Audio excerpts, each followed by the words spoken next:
Grace has a rare chromosome disorder. She's one of 27 people in the world with what she has. She doesn't walk, she doesn't talk. Mentally about 6 months old. It's always been a constant battle for us, going to the likes of the beach, trying to get her on out in relation to wheelchairs.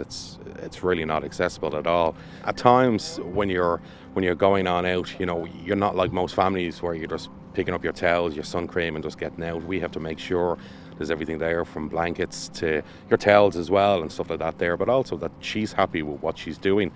And it's very hard to be getting the kids all packed up to like that, come on down here to the beach, and then for her to be saying, I don't want to be here, and kind of thing, because she's not comfortable and she's sitting in an upright seat, where with the likes of this here, she's getting to sit back, relax. It's just, it just makes it so much easier. It's a pleasure.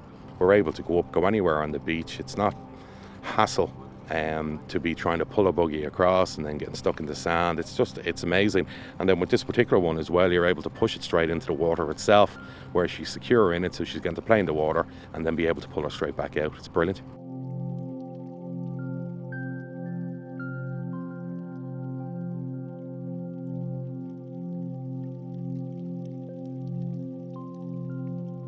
I'd love to see that more events that are happening on the beach, and that in Dublin or throughout the country itself, that more buggies like this are made available to people on a constant basis.